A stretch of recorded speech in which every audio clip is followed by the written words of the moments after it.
তোমাদের মধ্যে যারা যারা পার্ট 1 দেখে ফেলেছো তারা সকলেই জানো যে আজকে কোথায় গিয়েছিলাম। হ্যাঁ, আজকে গিয়েছিলাম নদীর ওপারে হীরাপুরে মা মনসার পুজো দিতে। আর কথা বলতে বলতে চলেও এসেছি। মা প্রথমে গিয়েছিল প্রসাদ কিনতে, কারণ পুজো এবারে শুরু হবে। আর আমরা এখানে বসে ব্যাগ পাহারা দিচ্ছিলাম, তারপর ভাবে প্রসাদ নিয়ে আসে। সত্যি কথা বলতে এটা দেখে না খুবই খারাপ লাগছিল, কারণ হাঁসগুলোর গলা কেটে কেটে ফেলে দিচ্ছিল। আর অনেকে বলে এই হাঁসের রক্ত নিলে নাকি মা আশীর্বাদ দেয়। তারপর আমরাও ধূপ মোমবাতি দিতে গিয়েছিলাম। এগুলো দেখো হাঁসের মুন্ডুগুলো।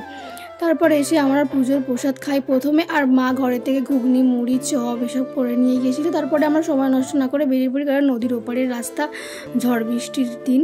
তারপরে দেখো রাস্তাঘাটের কি অবস্থা, এমনিতে নদীর ধার, তারপর আবার সারা দিন বৃষ্টি হয়েছে। আর এখানে না আমরা খুব ভয় পাচ্ছিলাম, কারণ নৌকাটার হাফ রাস্তায় মানে নদীতে এসে, তারপর হাফ নদীতে এসে বন্ধ হয়ে গিয়েছিলো। তারপর যাই হোক চালু হয়, আমরা গল্প করতে করতে ভয় সাহস দুঃখ সব নিয়েই চলে আসি। ভিডিওটা ভালো লাগলে একটা লাইক করে দিও, আর এরকম আরও ভিডিও পেতে চ্যানেলটা সাবস্ক্রাইব করে রেখো।